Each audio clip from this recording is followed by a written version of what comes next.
Maybe don't know. This time, this time, this time, this time, this time to build, this time to build, this time to build, this time to build, this time to build, this time to build, this time power, this time to build power, this time to build power, this time to build power.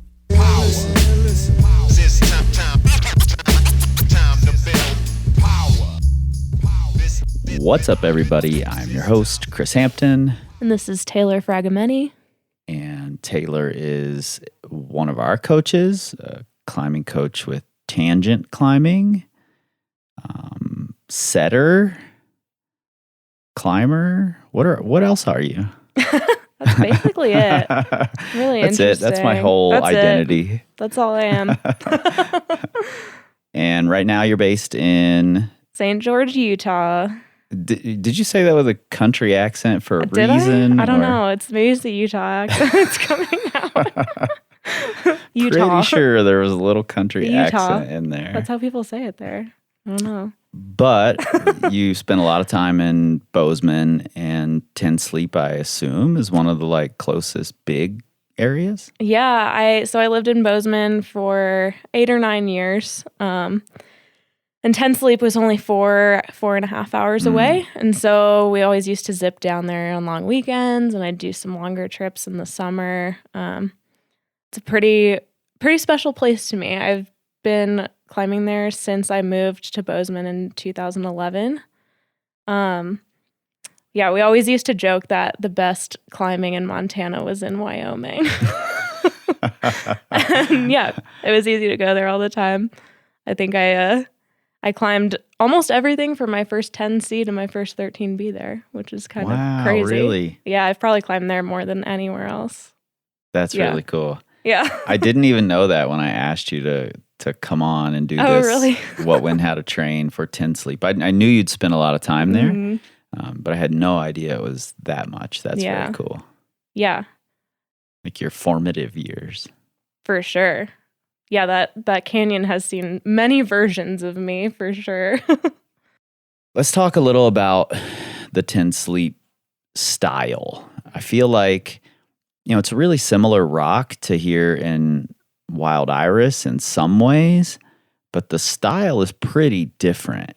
It's very different. So talk to me about what the style of Ten Sleep is. Yeah, so I would say it's predominantly technical, really. It definitely there are pockets for sure. They don't climb anything like the pockets in Lander and in especially like Wild Iris, for instance. And there's actually quite a bit of variety in Ten Sleep. I think it gets put into this category of being like all vertical tech climbing, but there are crags that are more powerful and there are crags that are steeper. There are shorter routes and longer routes and lots of in between.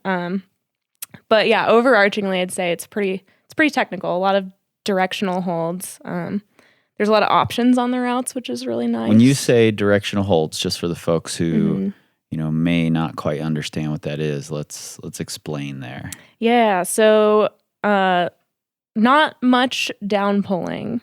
Lots of positioning your body around side pulls and gastons and being able to kind of shift your weight over your feet in a way that is going to optimize those holds. That's good to know, because when a lot of people think of technical, they just think of tiny crimp, step on a little foot, tiny crimp, step on a little foot. There is that too. So there's also a lot of positioning your body to make moves work. Yeah. So the body position side of technique, if you will. For sure. Is there any characteristics to Ten Sleep beyond the climbing style type of holds, but what else do we need to know if we're planning a trip there, first time there? What's Ten Sleep all about? So, well, let's go logistics first. Ten Sleep is a very small town. There's not a huge grocery store there or anything like that. So Coming in, you definitely would want to stock up on groceries either in Warland, which is about 30 minutes west of Ten Sleep, or Buffalo, which is east of Ten Sleep by about an hour and 15 minutes. And those are kind of your options for bigger grocery stores. There is a little market called Dirty Sally's in town that has some local produce and stuff like that, and some basics for groceries, but you'd want to stock up ahead of time for sure.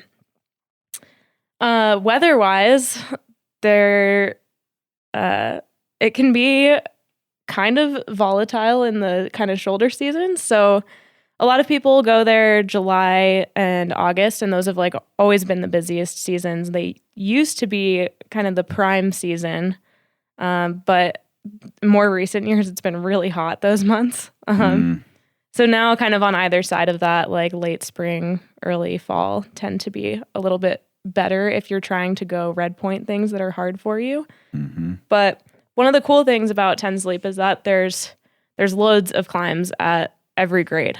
So if you're just going to like get a bunch of volume in and climb a lot of rock climbs, and you like hanging out with a lot of cool people, then July and August are great. There's nice creek running all through the canyon that people tend to hang out in during rest days and stuff like that. One of the other things that's really cool is that I like this at least. Some people wake up in the morning and are ready to go rock climbing, and you can do that there. But Ten Sleep is kind of characterized by these slow starts to the morning where you can wake up, have your cup of coffee, read a book for a little while. Is this just you, or is this Ten Sleep? It could be a little bit of both. I don't know. But yeah, a lot of people hang out and like don't go up to the crag until the early afternoon. There's climbing on both sides of the canyon though, so you can. I was gonna ask you that. Yeah, I've only been there one time. I've really? driven through several times, only climbed there one time. It's only 2 hours from you. I know. I'm actually not surprised by that. But the crags around here are only 30 minutes from me, so. It's true. It's true. It's hard to leave and go anywhere else when there's awesome rock climbing right in your backyard. Yeah, exactly. So there are climbs on both sides of the canyon. There are, yeah. So there's stuff that gets morning shade and stuff that gets afternoon shade. But the more popular crags that most people climb at are on the side that gets afternoon shade. Got it. Yeah. Hence the late morning starts. Yeah. What are approaches like? Do people need to be in like super cardio fitness mode or? So those vary quite a bit. There's some crags that are basically roadside, and then there's some that are like a 45-minute hike to an hour. One thing to keep in mind is that if you live at lower elevation and you're visiting Ten Sleep, you might feel it a little bit when you're there. The crags kind of range in elevation from around 6,000 feet at the bottom of the canyon up to almost 10 at the top of the canyon. And I know even for myself, like living in Montana and frequently going into higher elevation areas, whenever I was there for a longer period of time, it always took me like maybe 4 or 5 days to feel like I wasn't just absolutely sucking wind on the hikes higher up in the canyon. Yeah. If you're not super like used to changing altitude, or if you're coming from Ohio, for instance, and you've never been in the mountains, the difference between 6,000 and 9,000 or 10,000 can be a gigantic difference in, in the oxygen and in the temperature and the weather. So you probably need to pack quite a bit of different clothing. Does that sound right? Absolutely. Yeah. I'm one of those people that will like always bring my puffy to the crag because I'd rather have it and not need it than need it and not have it. Yeah, that's a real thing in Wyoming that does not exist in like Kentucky or the East Coast nearly the way that it does here. And if it doesn't matter if it's 100 degrees in town, you should bring a puffy to the crag. Exactly. Yeah. And a rain jacket's probably a good idea as well. It doesn't tend to rain there for more than, I don't know, maybe like an hour at the most. But a lot of the times when I've experienced rain there, it's been very short-lived. But, sometimes it might rain and you want to walk back to the car and not hide under the cliff. Mm-hmm. But a lot of the time you can hide under the cliff, and the rock luckily dries really fast and is fine to climb on after rain. Yeah, that's another good thing to say, I think, because it's not really soft sandstone. It's a pretty hard rock. Wyoming is really dry. It's that dolomite. So it can be totally dry 10 minutes after a rain, especially if it's windy. Yeah, it's which kind of Wyoming wild, actually. is often windy. Yeah. So definitely not the same as if you're climbing in, the soft sandstone area. Mm-mm. Yeah, and some of the craziest thunderstorms I've ever witnessed have been in Ten Sleep too. I don't know if it was just happened to be there at those times. But I think the canyon is oriented west to east, and weather generally moves west to east.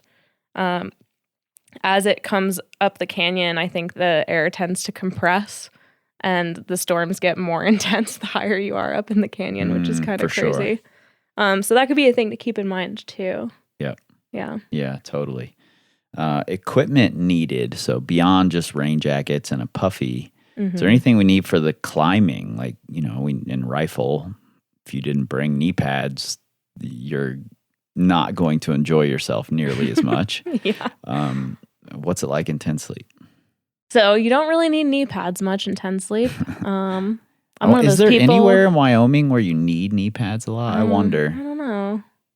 Not that I know of. Yeah, I'm gonna have to I think always about put one that. in my pack just in case. You never know. Same. There's a few climbs there where it'd be nice to have one, but they're definitely not like generally necessary. A stick clip is a good idea. A lot of the routes are bolted with the intention that you're stick clipping the bottom. It's just nice to have in general. Yeah, I think it's a good bet. Sport climbing in general, but some people still leave them at home. True story. A 60-meter rope is going to be fine for most things, and there's generally notes in the guidebook or on Mountain Project if a 60 wouldn't be long enough. You do need to bring draws. So this is we joke about this in St. George all the time because almost everything is fixed now. Yeah. And we're like, oh my gosh, I had to bring my draws to the crag today. But in Ten Sleep, there are very few routes that are fixed. If you're there in the busy season, like July and August, there's generally going to be draws hanging on a lot of the more popular routes. But it's a good idea to bring a bunch to the crag. And yeah, don't count on those that are hanging. Yeah. Check them before you clip them. Yeah. For sure. Yep, definitely. There's some that I've definitely pulled from there that were just up for many seasons and not in very good condition. Yeah. Shoe wise, I think most people prefer like a stiffer edging shoe. I kind of like having two pairs. So some of the crags, like I said, are more like bouldery, less edging and more smearing. And it might be nice to have like a softer shoe for those crags. But generally people prefer things like squamas or solutions or katanas or whatever. Something stiffer for edging can be nice. There's a couple approaches where you do cross Ten Sleep Creek. So there's a higher approach for French Cattle Ranch that you walk across the creek, and that one's a little bit spicy. Is it a deep creek? Like, what's the creek like? It depends on how much snow melt there was from the year, how much it snowed for the year. There is a line running across the creek, but it's more of it's definitely not like Tyrolean status. It's kind of just a hand line, and it's actually not in the best place to cross. It's easier to cross higher up in the creek, but it can be. There's been times I've crossed it, and it's been like up mid-thigh height. So you want to bring something that you aren't afraid to get wet. Yeah. Yeah. Yeah, and you'd want a pair of shorts, obviously, for that too.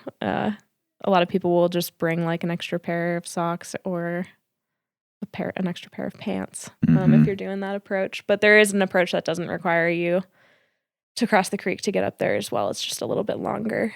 And then going to the psychoactive wall lower in the canyon in the Lee Creek area, you also have to cross the creek. That one is way more mellow. So the French Cattle Ranch one is like near the top of the canyon, and the Lee Creek one is near the bottom. Got it. But it's just nice to have. Also for just hanging out on rest days, if you want to hang in the creek, especially if you're there while it's hot, it's nice to have. The creek bed's pretty rocky, and so it's nice to have a pair of like chacos or That's good water beta. shoes of some sort. It also just sucks standing around all day in wet shoes that have just been collecting dirt all day long. Yep. Yeah, it sucks. Bring something else. Length of routes. What's the, what are we looking at? I mean, it's so hard to answer that question because there's a lot of variety. But like I said, like a 60-meter rope is fine most of the time. I think I can think of one scenario where I was actually like end-to-ended an 80-meter rope. And it was kind of like happenstance. There's this route at Valhalla that people climb the first pitch kind of frequently. I'm totally spacing on the name of it right now. But the first pitch is like 10B, and then there's an 11B extension off of it. And it's very slabby. So we were just, looking up at it from the ground like, yeah, this is fine. Slab, if you're unfamiliar, looks shorter from the ground than it actually is. And I went and climbed up to the top of it, and it just happened that we had an 80-meter rope that day. That was what my friend had brought because it was all she had. And I had totally ended it on the way down. It was like, crazy. Climbing forever. But that is very unusual there. And even in that scenario, like there's a midway anchor, you could pull it down if you needed to. Got it. You didn't have enough. So I feel like, wild iris, especially if you're going to tent sleep from wild iris, you can almost get away with a like 30-meter rope at wild iris most of the time, Yeah. I carry chopped ropes up there. I do not carry a full length rope up there. We did that the other day. So definitely, switch that rope out if you're headed to tent sleep. Yeah, 60 will be good for just about everything. Yeah, let's talk about prime season to climb there. I think it's really busy in the summer, and it's gotten busier and busier. Yeah. Over the last decade, 8 years, something like that. Yeah, I'd say especially in the last like 4 or so. Yeah, it's gotten steadily more and more busy. It's kind of wild because it used to be that like I said, I started climbing there in 2011. It used to be that you'd maybe run into like 2 other parties over the course of a whole weekend. And it was always people from Wyoming or Montana or maybe Idaho. Now it's just like a totally different landscape there. It's kind of wild. Yeah. And I assume it's like it is here in Lander, where summer is one of the better places to go, but it's not necessarily the best time. Yeah. What are the spring and fall like there? So they are obviously cooler, which is really nice. Again, also if you're trying to send hard things for yourself. But the weather can be a little bit more tricky. You might get those storms rolling in and out of rain or snow for that matter. But again, they tend to be pretty short-lived, and any snow is generally going to melt off at that point. Is there like snow consideration in the canyon where you can't get to parts of the canyon if it snows? Like wild iris is pretty much out until the snow melts off. Not unless you're like really pushing it, probably. For Crag 6, which is like one of the highest, it might be the highest actually as far as like the main climbing areas go in the canyon, you do drive a dirt road for a while that is a little bit hilly to get out there. And if it's wet, the road gets very slippery. It's kind of like clayish mud. So that's something to keep in mind as well, as people tend to get stuck trying to come back up the hill to get out of there. And that's a pretty popular crag, It's very popular, yeah. Okay. Yeah, because it's one of the coolest spots you can go to. And there's a wide variety of climbs there, and they're all really cool. Yeah, that's good beta too. You know, if that's where your goals are and you don't know the area well, might be harder to get there at the end of the fall or beginning of the spring or something like that. Let's talk how you should prepare for a trip to tent sleep. The cool thing about tent sleep is that you don't necessarily need to be like crazy strong to have success there. If you are a technically sound climber, then you're going to have a good time, which is nice. So we could just talk about that a little bit, even like certain drills that could be helpful. For the more technical crags, like somewhere like French Cattle Ranch, where it's more vert to slightly overhanging, crimpy, really sequential climbing, having a good understanding of, like, there's lots of options on the climbs. Having a good understanding of how to figure out beta that works well for your body is going to be really helpful. Mm-hmm. So years ago, I came up with this drill for one of my team kids that kind of struggled with more intricate movement that I called creative repeats, where he'd have to climb a boulder like 3 or 4 times, but with a totally different sequence each time. Just to kind of learn how to see the possibilities a little bit of what can happen on a route, and not necessarily just falling right into what the intended sequence is. Yeah. Or what everyone else is doing. It's one of my favorite things to do outside too. Yeah. And I'm like one of those people that tends to use different beta than most other people do. So yeah, trying to explore that a little bit and teach yourself to see the different solutions to things can be really helpful, because there are multiple solutions a lot of the time. Another one, if you're not super familiar with climbing on limestone, especially limestone that has a lot of feet on it, understanding how to be able to distribute your weight over 2 feet instead of between 1 foot and a hand or whatever is going to be really helpful from an efficiency standpoint. And that's easy to drill in the gym as well. You can just, instead of doing a 1-legged drill, you do a 2-legged drill, and maybe you use open feet even, and just kind of get a feel for how to distribute your weight when 2 feet are on the wall, because sometimes it's easier to have 1 foot on, but and you might find that both shifting your weight a little bit in one direction makes a much bigger difference than you thought it would. Exactly. And it's going to be, especially with those directional holds. Yeah, it's going to be totally different than if you're climbing with 1 foot on, which, it used to be actually that I saw more people needing to work on climbing with 1 leg.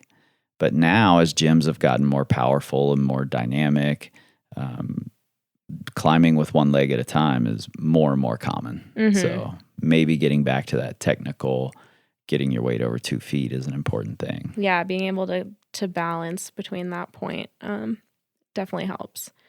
And then another thing, with a lot of the time with less steep climbing, especially, we're grabbing a hand and then building our feet really high to reach really far to the next handhold.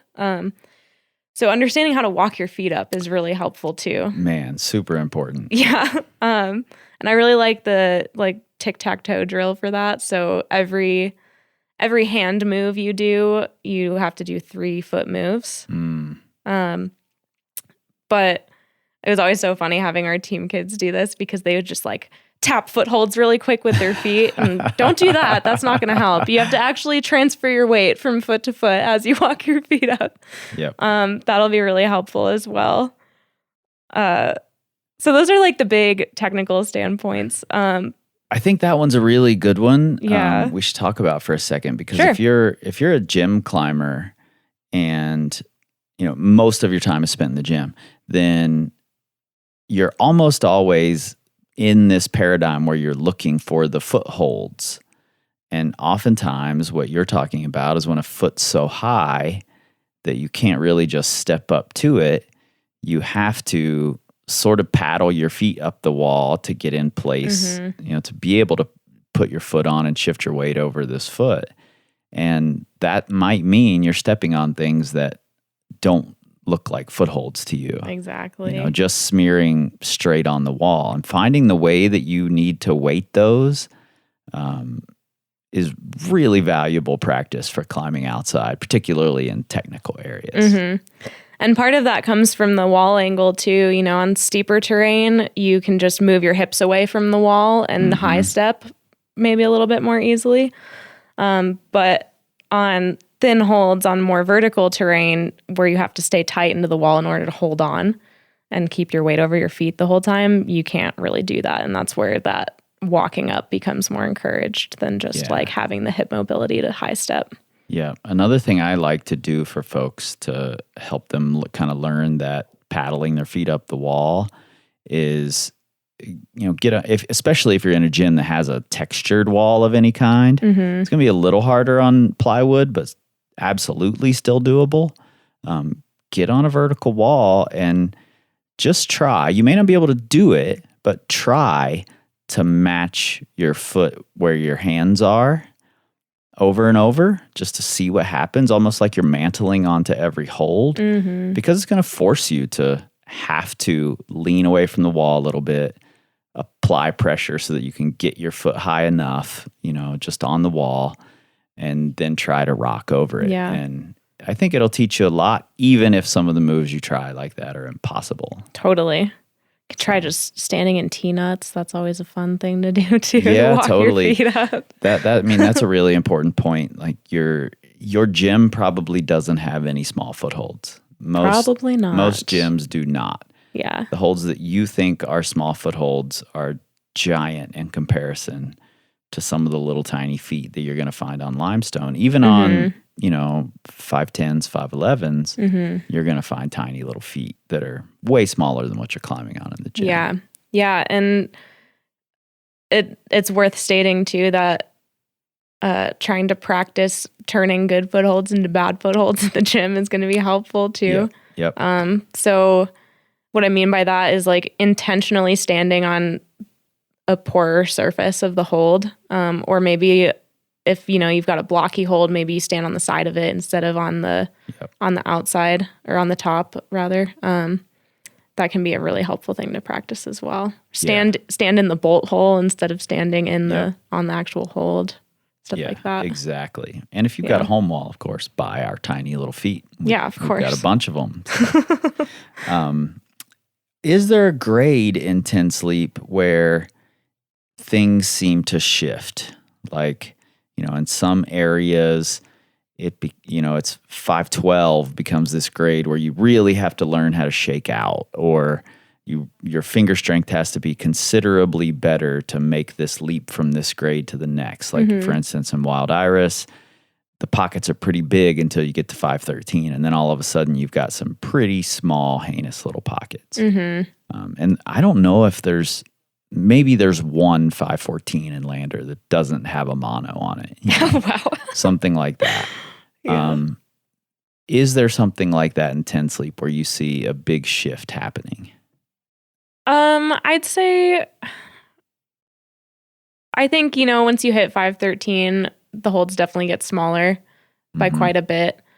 But again, I keep getting pulled back to this variety piece. I think a lot of it is relative. Like if you're trying something that is hard for you, like I mentioned earlier, there's a lot of options on routes. And so having the skill of memorizing beta is going to be really helpful, because it's easy to forget when there's 6 different footholds you could stand on for a move. But maybe you have to stand on the one, and that's how it works for you. Right. So I think that's a really big thing once you're projecting at all. One thing I think could be valuable is if you're in a gym where the setters and you can talk to the setters, mention to them that you would love to see some boulders put up or roots put up that are edges that aren't just down pools. Setters love to get feedback and to have, goals in mind for folks. For sure. At least they should. Yeah, they should love it. Exactly. So a lot of setters are going to really appreciate it if you're like, hey, I've got a trip coming to 10 sleep. I would love a route that's just like side pull edges and gas stone edges that force me to get my feet high. That's going to give them something to do that's creative. So ask for that kind of stuff. Absolutely. Yeah. And as the beta memorization stuff goes too, like I think a lot of the time people get caught up in remembering hand sequences and they forget to think about the foot sequences. And since a lot of the climbing there is more foot intensive, you got to practice memorizing the foot sequences too, for sure. I think that's a real thing for sure. Yeah. It's something we don't think about in the gym because a lot of the time it's like, oh, you just grab this hand and then there's the one foothold. Right. So Exactly. Yep. Is there anything you've done in 10 sleep that you really had to train for and is a proud thing for you? Yeah. So the first 13B I ever did is called Power Pie. It's at the dry wall, which is lower in the canyon. And that one, it's super cool. It's you kind of climb like this really chill, like cracky feature for a minute, and then the wall kicks back and you have a long boulder problem. I don't remember exactly how many moves it is. It's probably around 15 or so. That's just really small, like sharp crimps and cool drop knees and stuff like that to get between them. Because again, none of the holds on it are down pulling really. Mm-hmm. And that one, it was cool. I was going down there a lot. Like I think it was October actually, and so the weather was really on or off. I just went like a few weekends in a row, and was getting closer and closer, but was falling like near the end of the boulder. And so when I would go back to Bozeman during the week, I'd just try to get a couple sessions in of just doing 3x3s on like crimpy boulder problems in the gym. And just that quick little power endurance adaptation was enough that I was able to pull it off. But it was like, it's a memorable one because it was kind of like the perfect send where I like stuck the move I'd been falling on and then like almost fell 2 moves later. It was like just teetering off. And then you still have like some 12A climbing into some easier slab after that crux boulder too. So yeah, just a little bit of power endurance was helpful on that one, which I think is the case on a fair bit of the routes there. I think, especially with power endurance on that style of climbing, one of the important things to think about when you're in the gym is like, it's not the like classic picture of power endurance we have where you're just lunging and falling off, but grabbing the holds anyway and somehow staying on. And a really important thing to practice is keeping your composure and not letting yourself completely fall apart, standing on little feet and grabbing little holds and practicing being calm, cool, and collected to the best of your ability anyway, in these 3x3s or, whatever it is that you're using to train your power endurance. I think that's a really important part of it. Yeah, 100%. I think people really miss out on that with power endurance exercises a lot of the time. Like it's not just about building the physical adaptation, but right. You got to be able to stay calm when you're pumped a little bit. Yeah, that's definitely a real thing when I would noticed very early on, long before I was a coach, that when people got pumped, their footwork was the first thing to go. It would just be feet scrabbling around everywhere. And in a place like 10 Sleep, you might not have that opportunity. In the red, feet could scrabble and they're going to land on something big. Yeah. It's not going to happen that way on technical limestone. No. Yeah. All right, let's take a quick commercial break. We'll come back, and I would love to hear some of your like favorite routes, the must-dos, the classics in the area for the folks who are planning a trip and getting overwhelmed looking at the guidebook. These are the things they should be doing. If you're listening to this episode while planning a trip to Wyoming, then we have got you covered. We now have trip prep training programs available for both Wild Iris and 10 Sleep. 3 levels for each area, 511, 512, and 513. These plans are delivered through our mobile app with videos for each exercise, many of which have been developed specifically for the demands of techie 10 Sleep limestone and powerful Wild Iris pockets. You'll get weekly progressions, a flexible schedule that can fit nearly any lifestyle, and tips for making the most of your trip to the area. Go to powercompanyclimbing.com/trip-prep to learn more, or you can find the link right there in your show notes. All right, we are back and talking about 10 Sleep, what, when, how to train for 10 Sleep. We've talked a little already about the logistics of the area and some of the things you should keep in mind when you're training. But if you're planning a trip to 10 Sleep, now's where you get the beta.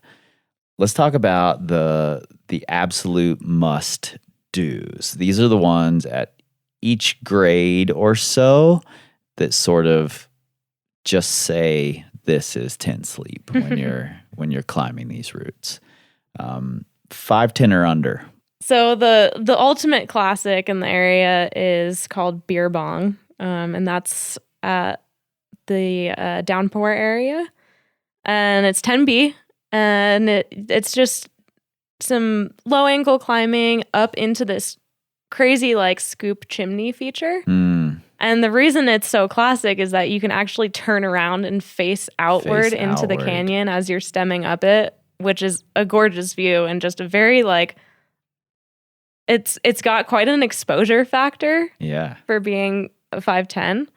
And that's kind of the one that like everyone's got to do that one. That's really cool. The 5'10" degree. If you go and you climb it, you should absolutely do it facing out. Yeah, you've got to. I've only done a few routes where I'm stemmed out across something facing out from the wall, and it's always such a unique experience that it's super memorable. Yeah, and the way the feature is formed too, when you're stemming out, there's just like air underneath you basically. Yeah, and so cool. It's just kind of a crazy feeling. That's very But it's cool. very cool. There's this other route that's maybe like a lesser known good one called Death Flake from Hell, and that one's at the oh my god, I'm totally blanking on the wall. They'll find it in the guidebook.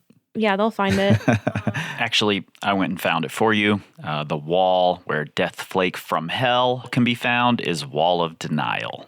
It's this really cool, super long 10A that gets steeper the higher you get on it, and kind of climbs this like crazy, like melted looking rock. And I think the reason it isn't regarded as one of the classics is when you're like standing looking at it, it kind of looks like Chauce, but I promise it's not. Yeah. And there's this cool like just hanging feature and crack that kind of like you follow up, but it's mostly just like sinker jugs, and it's really cool. The name of this route is actually a thing I've been like grappling with in my brain a little bit, like the way that we talk up these things to be either super hard or super scary, and they may not be. And oftentimes that like romanticizing that we do about these things hold people back from trying them. So I've been grappling with that because part of me really likes it, you know, calling things badass names. And then the other part of me is like, but nobody's ever going to try this because now they're afraid of it. It's already looks intimidating. And then with that, it being named that, I think if you're a 10A climber, you're probably like, I don't know if I'm going to do that one. Yeah. So if you are a 10A climber, go do it anyway. Yeah, it's fun. I promise. And then you get to tell your friends you did the Death Flake from Hell. Yeah. So. And it's not at all sketchy. I love it. All right, how about 5'11s? What do we got there? All right, there we've got Circus in the Wind. That's at the Circus Wall. It's a super classic 11B. The Circus Wall is kind of tucked up in a side canyon, lower in the canyon. So it's just a really cool setting to begin with. You're in like a tighter little canyon, and it's a beautiful like blue and yellow streaked wall. And for that matter, there's actually a 10B on the right side of that wall called Step Right This Way. That's also really cool and climbs a sharper ret at the top. But Circus in the Wind is just a really cool, pumpy, beautiful 5'11". The wall is just amazing and definitely worth checking out. There's not a lot of routes at the wall, so it can get busy if there's a few parties up there, so that's something to keep in mind. But it's worth trying to go do that one. Face Melter Roof at Valhalla is also really cool. I think this one has become a little bit more popular in the last few years. Just a really crimpy, like cool 11 BC. The first pitch of it is lower angle 10A, and then you climb out a bulge and up onto a head wall that is a little bit steeper and nice and techy. Lots of those directional holds we've been talking about. I'm just curious, when some of these climbs are getting really popular, how does the rock at 10 Sleep handle it? Does it get more polished the more popular it becomes? Yeah. unfortunately. Yeah, it's kind of wild actually, especially in the last like 5 years or so, how much routes have changed. Yeah. I personally quite like the polish because it makes me feel really nervous and Yeah. anxious. You And get really good at holding your body tension on those. I sort of polished like that holds. feeling when I'm sport climbing. Yeah. I like it sometimes. It kind of depends on the situation, I think. But just something to be aware of. And you know, and Yeah. that's exactly why we developed our resistors and our diodes that are footholds that are just all the shiny half of Dultex, just to force you to create that same nervousness and anxiety in the gym. And it's worth mentioning too that if that's not something that you want to do, I had a really hard time making this list because there's so many routes in 10 sleep that I just love and would climb over and over again. So even the ones that are like, 3 stars and below, a lot of the time are really, really enjoyable. And so it's easy to avoid the stuff that's more heavily trafficked and still have an awesome time if you want to do that. Yeah, that's good to know too. Mm-hmm. There's also another route at Valhalla called Hanoi Hilton. That's an 11D that has some really rad sequences on it. It's kind of got a more bouldery start and then slabs out a little bit in the middle and then kicks back onto this overhang and has some really cool pocket moves. And that one's more of like an under the radar classic. I don't see people on it as much, but it's really good. Is it like an abrupt change from slab to steep near the top? Yeah. Yep. So you've got like the hard bouldery beginning that's slightly overhanging, and then you probably climb like 5-8 for a few bolts on this slab, and you could stand like no hands below the overhang, and then it kicks back and gets it bouldery again. I think that's a cool opportunity for folks. You know, in a lot of the modern day sport climbing, we don't get those chances to like change angles that often.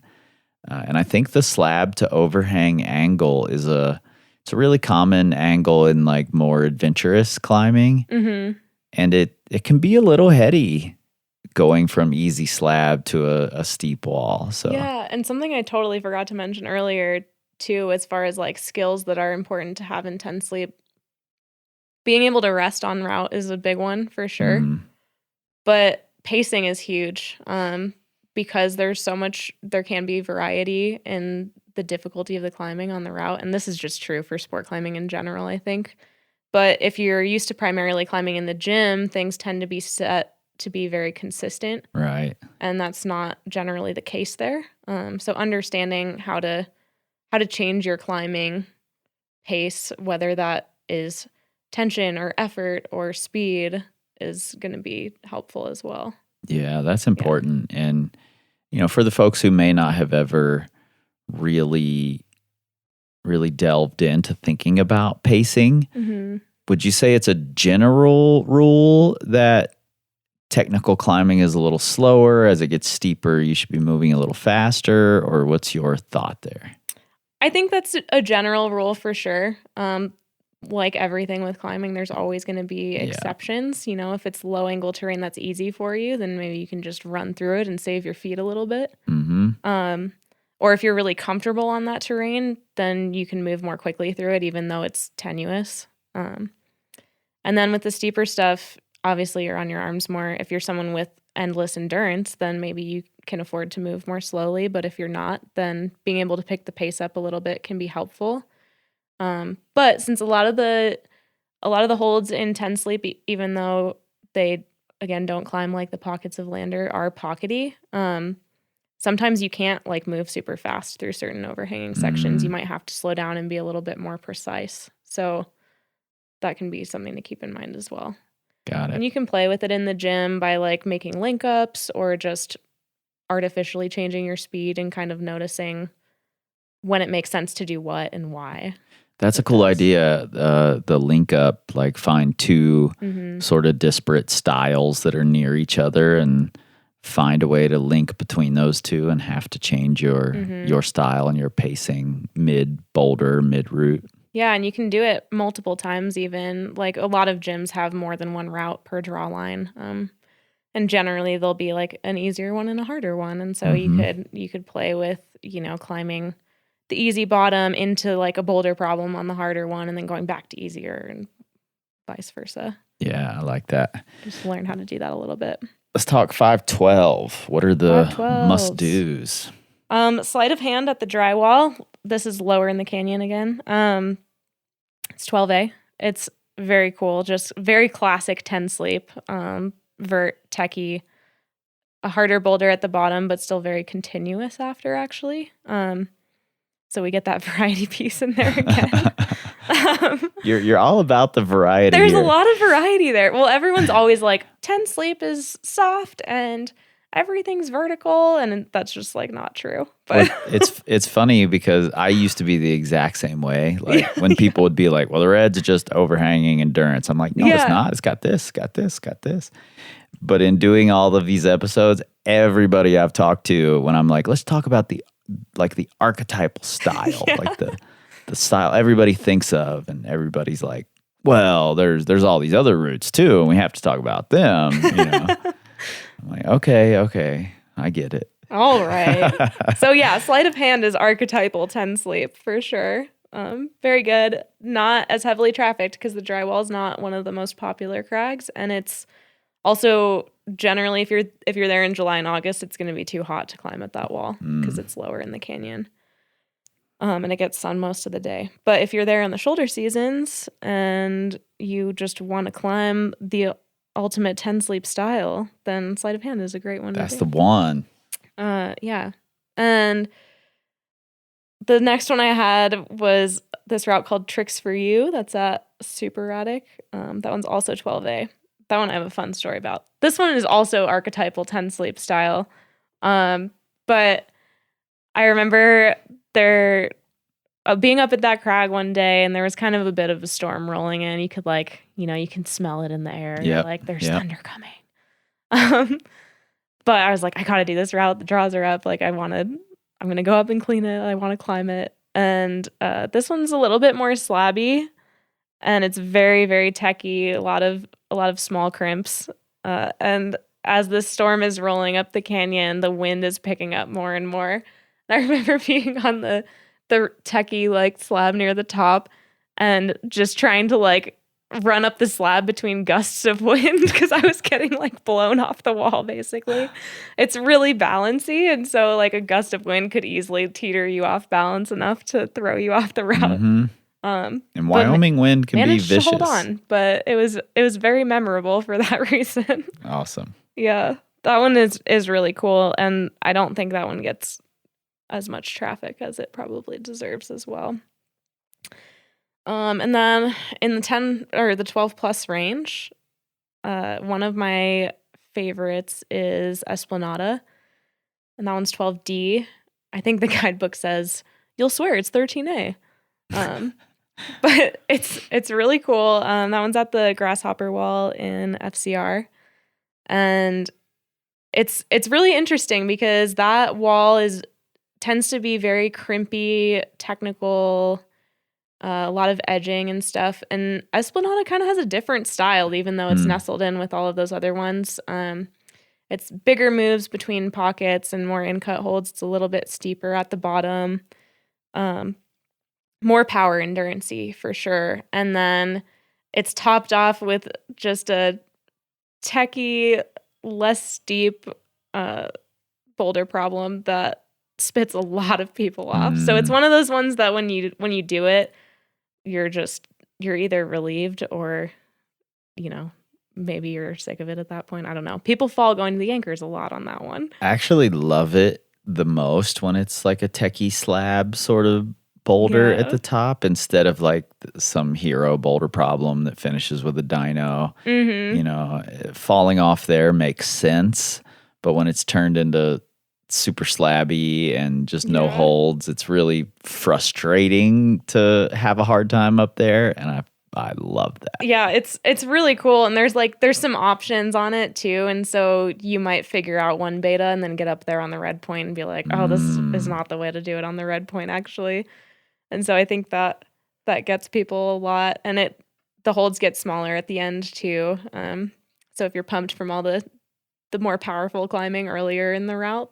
There is a decent rest beforehand, but it's not the best rest in the world. It's on like a flatter hold. But yeah, it's so funny. That one was one that I was falling off the top over and over again in August one year, and then went back in September when it was colder and did it easily. It was like, what on earth just happened? That's the way it goes, I think. The temps help at that wall for sure. All right, 513 and up. What do we got? I've heard a lot about 513 and up routes in 10 sleep over the years. So many. I'm curious to hear your favorites there, or your must-dos there. Yeah, there's a lot. It's so hard to choose. But I think Dances with Cows is the neighbor to Esplanada, and it's 13A, and it's very different style actually, which is sort of funny because they share an anchor. They don't share any climbing, but they share an anchor. It's a great one. I think it's a lot of people's first 13A. It was my first 13A. There's a lot of options through the crux. It's very thin. And also has like a little bit of like a red point crux at the end. That's a little techier. But that one's very classic. A good one to do. I also had Blue Light Special on here, which is its neighbor. Very similar. Both of those are... You like this crag. I do like that crag. I like all of them. It's so hard to choose. That one is very 10 sleep, continuous crimping, very technical. Some pockets as well. You keep saying continuous crimping. It makes me feel like I have to now go and... I'll be there all of September, actually Chris. do some of this. You can come climbing with me. All right, count me in. All right, great. Cool, I'm going to hold you to that. Yeah, and then I haven't climbed any of the 514s there, but people really like Galactic Emperor. That's also at FCR. That one's been getting a lot of traffic in the last couple years. It's got kind of a hard boulder at the bottom, and then some easier climbing, but it's still hard because it's 14A. Yeah. And then a bit of a stinger crux at the top too, I think. Cool. People have been into that one. Since you had a hard time choosing through all these grades, let's narrow it down even further, make it even harder. Okay. Pick a favorite. And I'm going to tell all the other routes that you chose this one as the favorite. God. So all right. All of your children are going to be upset with you.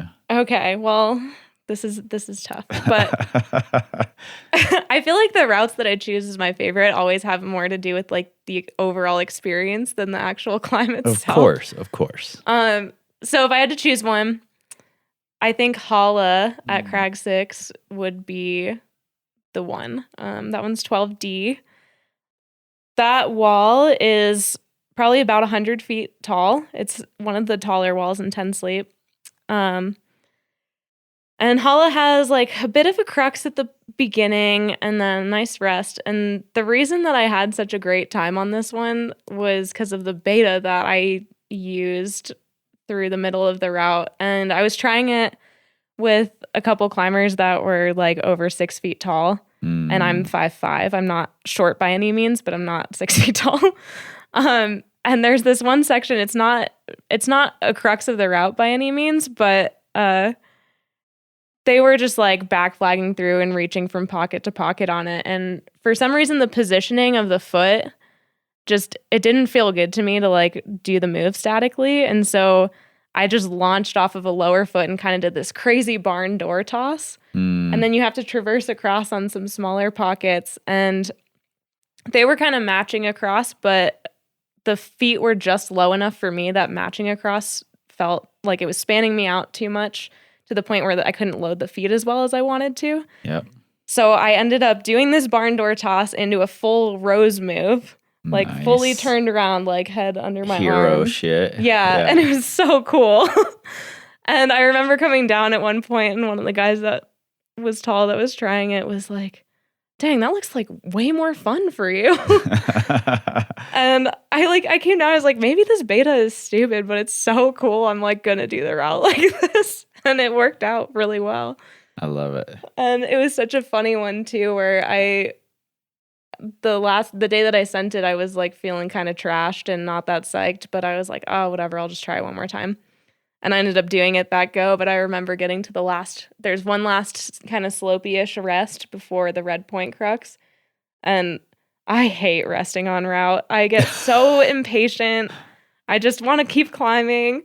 But I hung out there forever because I was so shocked to find myself up there that I was like, okay, here we go. I think, I'd only been trying it for a couple of days. I think my previous high point was probably like halfway up the route or something like that.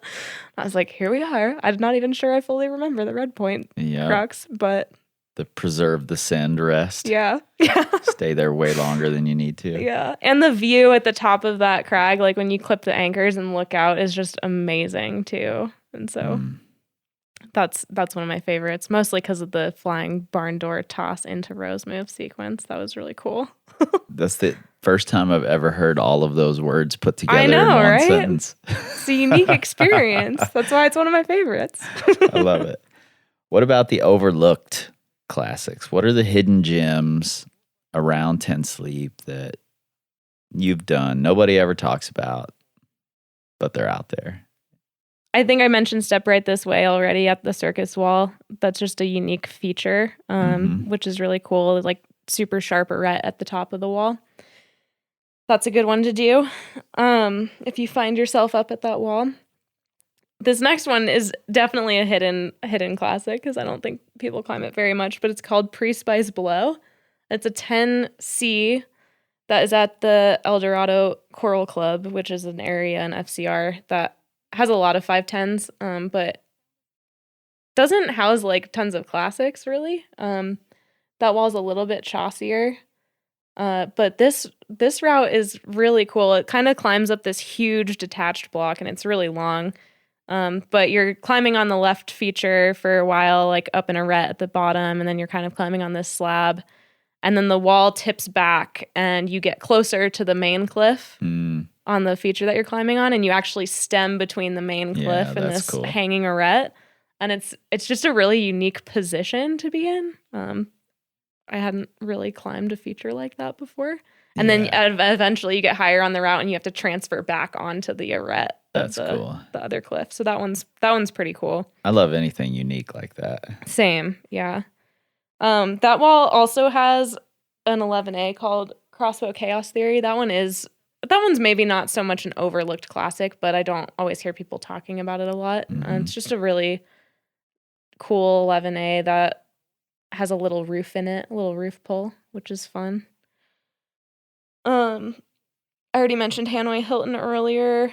Pump Me Like a Shotgun is another 11D. There's so many good 11Ds in Ten Sleep. That's at Valhalla in the munitions area. It's easier slab climbing into a steep bulge that's just like cool pulling on jugs. That one's really fun. It's pumpy for sure, hence the name. Sounds great. Vulcan Jessery at downtown area is one of my favorite 12As in the canyon, actually, and I've done a lot of them. That's one of the only ones that I will climb like basically every time I'm at the crag. It's super long, very Ten Sleepy, again, archetypal style. Ten Sleepy. I like that. Yeah. I hadn't even thought of that, but I like Ten Sleepy. Yeah. It's kind of pumpy. It's technical. There's a lot of crimps and pockets on it. It's somewhat continuous. Really, really cool one. That's one where having the ability to like rest in kind of poor stances is going to be helpful. Or just having enough endurance to not have to. I phoned a friend on some of these. Was like, what are you guys think are the overlooked classics? And she mentioned If Dreams Were Thunder, which is a 12B that is at the sidewalk buttress lower in the canyon. I've never climbed that one actually. Maybe I will when I'm there in September. Oh, I like now this. that I know that. But that one I think it's like 20 bolts long or something like that. Wow, that one's cool. Monstrously long. Maybe you'd need a 70 meter for that one. I don't know. If I'm remembering correctly, is a cool like roofy overhanging arete type adventure. Cool. Yeah. And then here we are back at the grasshopper wall. There's a 13A there called Slim Jim. That's just the right of Esplanade. I put draws on it last year, and then people were climbing on it, as they do when you put draws up on things that don't normally have draws on them. Yeah. That one's actually pretty cool. It's funny because it's nestled in with all these 5-star routes, and so I think people are like, oh, that one only gets 3 stars. Like, who needs it? But it's kind of rad. It has a hard boulder at the bottom, and then some easier climbing, and then another crux up high into some like techie slab climbing. It sounds like if you're taking a trip to Ten Sleep, you should just go to the grasshopper wall. Yeah, I mean, if you're a 513 climber, you will be psyched, most likely. Unless you hate crimping and standing on your feet. And Unless you hate good rock climbing. Unless you hate good rock climbing, then you should reconsider. And that wall is very busy, though, is one of the things that that's what I was going will to say. ask. Yeah, it's one of the more popular walls in the canyon. And so it's funny, I haven't climbed there as much the last few years because there's just always like, there was one day I walked past that wall last year and there had to be like 25 people there. And there's only like 8 routes on the wall. Yeah.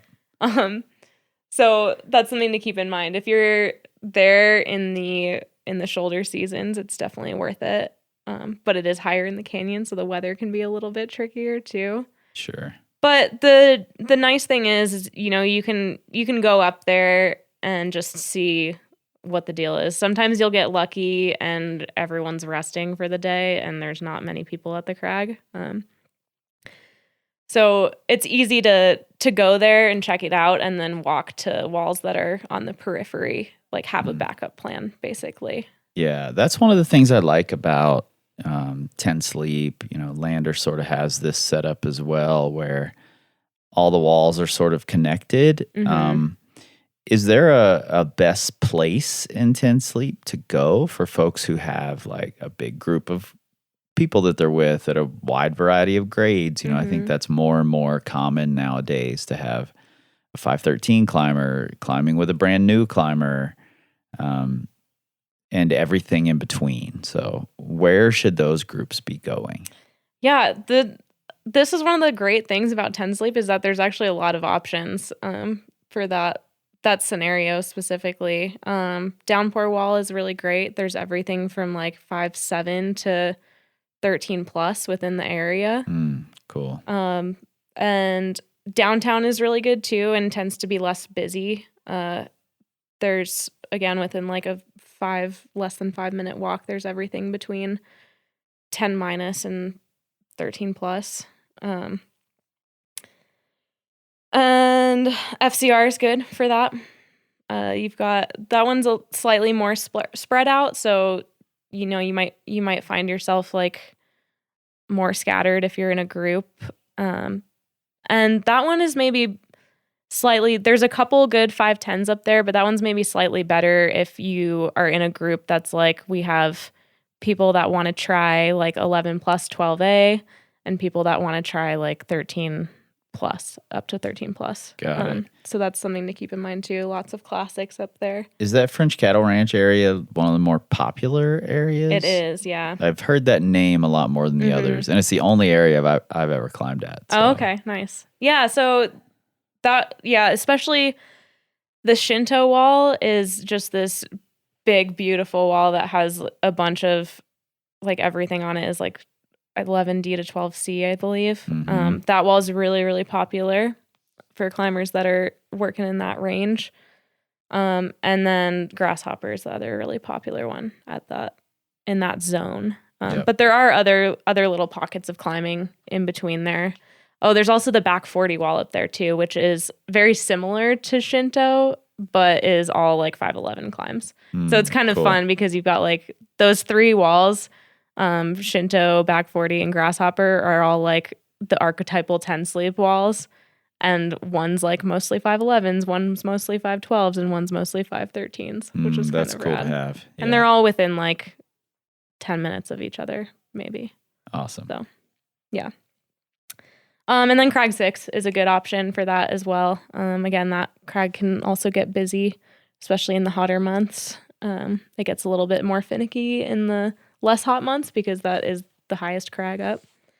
But But there's everything from 10A to 13D up there as well, I think. Yeah, So. sounds a lot like the red, where there's just lots of variety in terms of grades all over the place. Yeah, and Crag 6 is cool too because there's kind of like 3 walls, and the rightmost wall is kind of tucked away, and it's I think there's only 3 routes on it, and a couple of them are 12A, but they're really short and bouldery. They're like 4 or 5 bolts long. And then you have the middle wall called the Rap Stars wall that is that massive 100-foot cliff that I was talking about earlier. That is just like kind of a scooped overhang. It gets a little steeper near the top. And then you have like some easier climbs in the middle, and then the third wall over is like more mid-length, like bouldery routes. So you have a little bit of everything there. You've got That's like cool. The moderate boulders, the super long enduro routes, and then like the punchy bouldery mid-length routes. You're getting me psyched to go to 10 Sleep. Great. We're going. It's happening. Rest days. What's your this is one of the like troubles with small towns, I think. Tiny little western towns is that there's not a ton to do on rest days unless you're just psyched to do things in the outdoors, which is also great. But what do you do on rest days in 10 Sleep? You have got to be able to chill on rest days and 10 Sleep a little bit. There's not a lot to do as far as the town goes, for sure. A lot of people, including myself, will just hang out by the creek. You can go swimming, and that's pretty nice. A lot of people just like do work during rest days, but if you're on vacation for real, then you don't need to do that. Just rolling your eyes at me as you said work on rest days. No, I would never do that. Don't lie to the listeners.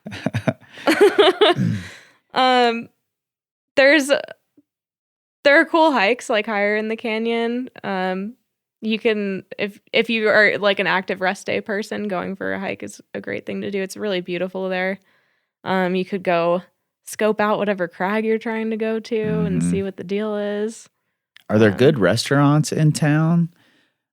I'm such a bad person to ask about that because it's like small town Wyoming, and I'm like vegan and gluten free. Oh yeah.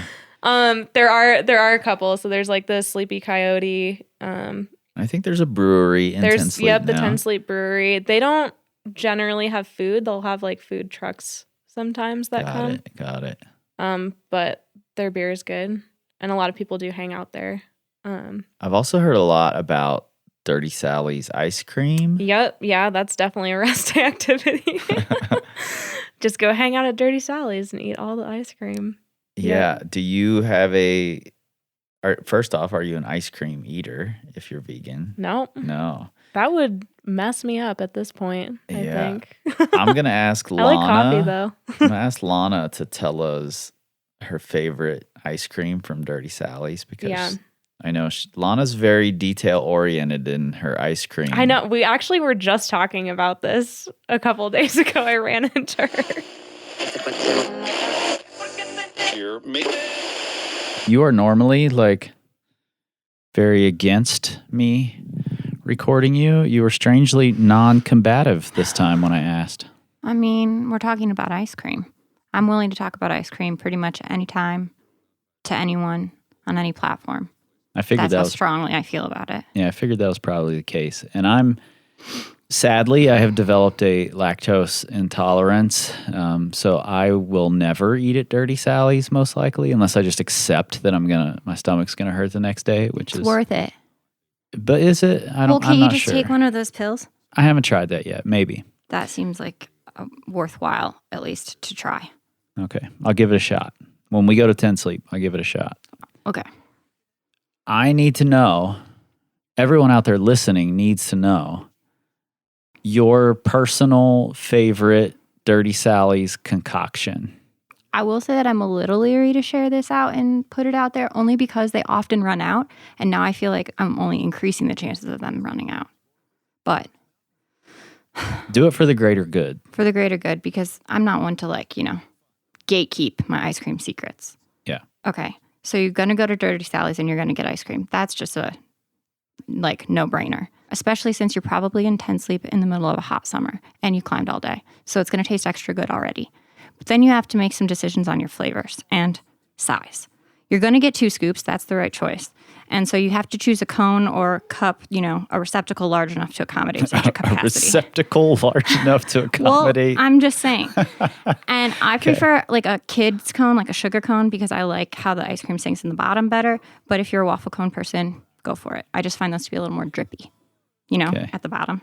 You don't have, I find it hard to believe that you don't have a like strange hatred for waffle cone people. No, I mean, they are larger in general. And so I can see the argument of accommodating more ice cream, and I could never argue that, Okay. It's a personal preference. So to each their own, as long as you can get all the ice cream in there that you need. And you need 2 scoops because you have to get 2 different flavors. Got it. I just know you as a judgy person, so that's... I reserve my judgments for the important stuff. Got it. So the key here is you need your ice cream to be 2 scoops, and you need 1 on the bottom and 1 on the top. No like side-by-side bullshit. So if you get a cup, make sure you specify this. And on the bottom, you need a scoop of Graham Slam, because that's going to have like a little bit of a crust flavor to it. Graham Slam. Graham Slam. It has chunks of graham crackers in it. Got it. And then on top of that, the second scoop has to be Huckleberry. And so then what you have to do is you have to strategically take your bites so that you get a little bit of Graham Slam and a little bit of Huckleberry in there. Wait, how do you do that? Like, if one's on top of the other? Yeah, you have to eat where they meet, Take your bites in the middle. You have to be smart about it. It takes a little practice. And then every bite will taste like huckleberry pie. It's amazing. Do you get it all over your face trying to eat in the middle of 2 scoops? If you're doing it right. It's worth it. What Plus, do we this call ice cream this? is just so good. Is it on the menu? I mean, all the flavors are just on the menu and you just choose whatever you want. I don't think that specific combination is noted in any way. But this ice cream is just also the best ice cream in the whole world. It's my favorite, and it's hard to find. It's Wilcoxon's ice cream, which comes from a small town, Livingston, Montana. Yeah, I'm not lying. It's also the only other place that I've found it. I mean, I think you can get it in groceries and things in that area, but if you're not living there, like we are, even if you're living kind of close, which we are, you still can't get it here. But where else you can get it is if you are in Yellowstone National Park. It's their like official vendor ice cream. So all the concession stands in Yellowstone during the summer also have this ice cream. Got it. But I think it tastes Harper's down there making better. noise. She likes it. She likes it. She's going to have it this summer. I do think something about it, though, tastes the best after a long day of climbing at Dirty Sally's. Do you have a name for this concoction? Heaven? Because Huckleberry you and pie I both in are a people cone. that love to smush names together and give different Yeah, names. maybe So I what is should. this? I think there needs to be a play off of Graham, as in grandmother, grandma. Maybe. I don't know, but it's the best. And I mean, sometimes they're out of flavors. I think they run out of Graham Slam pretty frequently because it is that good. So you may have to make some substitutions, which I've had to do in the past, which I don't prefer, but you got to do what you got to do. So, I don't know. I wish everybody the best of luck that they will be able to experience this. If you think that you're going to run out of time, go in the morning before you go rock climbing. Get a little boost for your day. It doesn't have to be at the end of the day. Make sure you check their hours. Dirty Sally's hours can be a little wonky sometimes, depending on the day of the week. Just do what you can. Prioritize it. Prioritize the ice cream. Get your grandma's huckleberry pie. Yeah, it's so good. Grandma's I'm already dreaming about it. huckleberry pie. It's the best part of every 10 sleep trip I've ever taken. Every time. Not the rock climbing, the ice cream. The rock climbing is great. The ice cream is phenomenal. Okay. Well, we're going back to the episode now. Okay.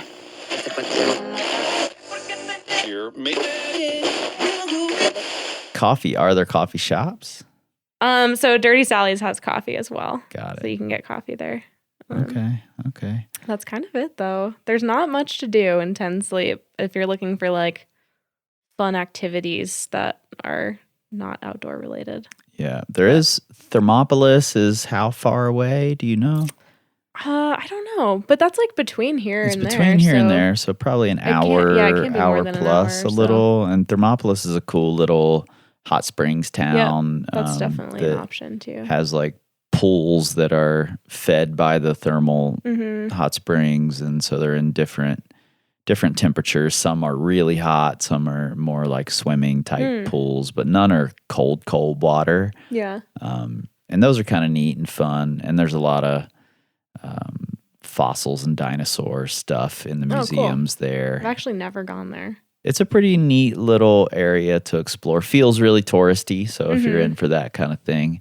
Yeah. Buffalo is an option too. Like if you... I don't know if I've ever been to Buffalo. Yeah, so that's like east of Ten Sleep. So you actually drive up over the mountain pass, and it's really scenic drive. And Buffalo's a little bit bigger of a town, so they've got a couple grocery stores. They have a couple coffee shops. They have ice cream as well. And there's a public pool there that is free that also has free showers, and so that's nice too.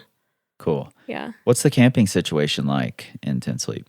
So there's the Ten Sleep Rock Ranch is like the hub, the scene hub. If you're not into camping in the same place as a ton of other people, the old highway that kind of parallels the newer highway that goes up the canyon is just a dirt road that you can camp anywhere along it, basically. They generally have, during the busy season, they'll have a couple of porta potties along the old road, which is really nice, and you should definitely use those if you're camping in that area.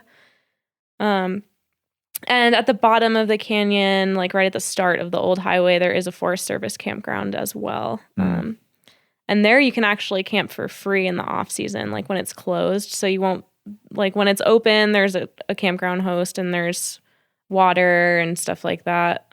There's like a dumpster to use, but the amenities get taken away in the off season, and you can camp there for free, which is pretty nice. Cool. And I know that the Rock Ranch has, Wi-Fi and showers and kind of a shared like cook space, I think. There's a sink and a fridge that are shared. Is that what it is? Yeah, there's not like a kitchen space, but the creek hang there is awesome. Like they've built benches and stuff there, so it's a good spot to like go hang out if you're on a rest day and you want to be able to have Wi-Fi. There's no cell service in the canyon, which is something I haven't mentioned yet. So that's something to keep in mind. I didn't realize there was no cell service there, so it's kind of I love it. rifle-esque in that way. It's so great. Yeah. You can just go and unplug for a few days. Yeah, it's nice that you can get Wi-Fi in there when there's no cell service. I'm all about no cell service, but no Wi-Fi is really hard for me to spend more than an afternoon in. Yeah, yeah. If I can't work, it's game over for me. So yeah, and in the busy season for the camping, if like the Rock Ranch will fill up for sure. You can make reservations there at certain points in the year. But if that's full and you drive up the old road and that's also pretty full, because there's a lot of sites along the old road, but some places are more flat than others. And if you're like camping in your car or looking for a good tent spot, then there's a chance that on the busier weekends, like that will fill up as well. If you keep driving higher up in the canyon, there's all sorts of Forest Service roads and stuff like that. So you can always find something. Yeah, Wyoming's a pretty easy state to camp in. Some of the western states are not so easy. Yeah. Wyoming's pretty chill. There's also a local climbers coalition, the Bighorn Climbers Coalition, that I think we should definitely mention. Those folks do a lot of work in that area for access and replacing bolts and things like that. So trail work. Yeah. There's generally a couple, at least, days of doing work at on the trails or at the crags, because some of the crags have pretty like bad erosion at this point. So they'll go up and build platforms and stuff like that. So it's a little bit nicer. Yeah. So consider looking into those folks and donating to the Bighorn Climbers Coalition, and we'll have a bunch of other details in the blog post about guidebooks and restaurants in town and places to stay, closest airports, things like that in that blog post. So the links will be right there in your show notes. Go check those out if you've got a trip coming up or considering a trip and looking at the logistics. I'm psyched now. So you guys, I got Chris Hampton psyched on sport climbing. It's happening. I think I'm going to see you there in September. You're going to have to remind me because I'll get psyched in another direction before then. Oh, don't worry. I'll remind you. But as of right now, I'm psyched to get to 10 sleep. Great. So, thanks for this. I appreciate you sitting down and chatting about it. I love hearing about the places that people love, especially if I haven't been there. So thanks. Yeah, of course. Okay. Don't forget to check out the trip prep plans for both Wild Iris and for 10 Sleep. Taylor applied her expertise to the 10 Sleep plan, so you can expect to see some of the drills and concepts that we talked about here, as well as many more. And these are 8-week programs tailored to the specific demands of the area. The first week is a prep week, and then 7 weeks of training that builds strength and stamina, followed by power and power endurance that then tapers into your trip so that you can show up prepared. We have 3 levels of each program, 511, 512, and 513, so that you can find the one to fit you. You can find those at powercompanyclimbing.com/trip-prep or at the link in your show notes. You'll also find ways that you can work directly with Taylor, either through us or through her company, Tangent Climbing, and links to follow her on the socials. We are at Power Company Climbing on the Instagram, Facebook, and YouTube, but never the Twitter. Because we don't tweet, we scream like eagles. When you don't know. This time, this time, this time, this time, this time, this time, this time, this time, this time, this time, this time, power, this time to build power, this time to build power, this time to build power.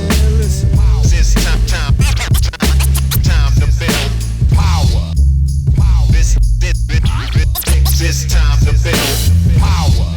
This time to build power. This time to build power. This time to build. This time to build. This time to build. This time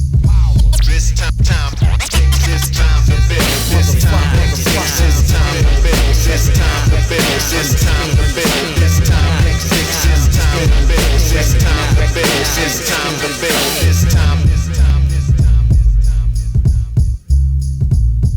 Cause Jah is the sinister character. Structure audio.